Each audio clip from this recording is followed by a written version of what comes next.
বন্ধুরা, আজকে তৈরি করব আম সত্ত্ব। প্রথমে আমি কয়েকটা আম নিয়ে নিয়েছি।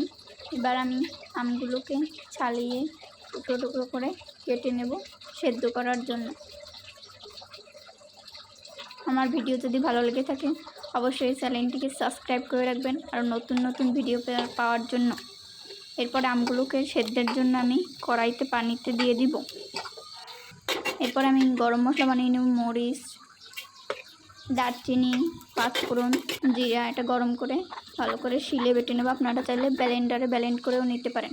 এবার আমগুলো সেদ্ধ হয়ে গেছে, আমগুলো এবার আমি নামিয়ে নিব।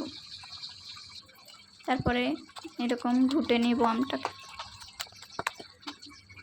এরপরে এর ভিতরে আমি চিনি দিয়ে দিলাম, স্বাদ মতো বা পরিমাণ মতো চিনি দিয়ে দিবেন। এরপরে আমি ওই মশলাটা দিয়ে দিলাম, মিক্সড করে দিব। এরপরে আমি একটু লবণ দিয়ে দিলাম। এরপরে দুইটা ভাগে ভাগ করে নেব ফুড কালার দেওয়ার জন্য। কালারটা দিলে অনেক সুন্দর দেখা যায়। ওতে আমি কাঁচা আমের ফ্লেভারের জন্য ফুড কালার দিয়ে দিলাম। দেখে মনে হবে যেন কাঁচা আমের আমসত্ত্ব তৈরি করেছে।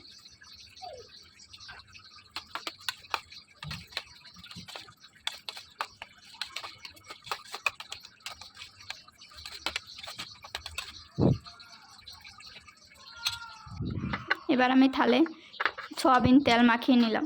এরপরে এর উপরে এটা ঢেলে দেব।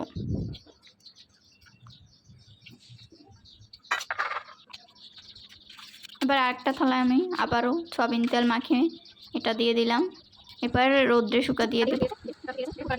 2 দিন পরে শুকাইছে আমার, শুকাতে এটা 2 দিন সময় লেগেছে। এরপরে আমি এভাবে কেটে নেব। কেমন হয়েছে বন্ধুরা অবশ্যই জানাবেন। ভালো লাগলে লাইক কমেন্ট করবেন আর চ্যানেলটিকে সাবস্ক্রাইব করে রাখবেন আরও নতুন নতুন ভিডিও পাওয়ার জন্য। থ্যাংক ইউ, সবাইকে ধন্যবাদ।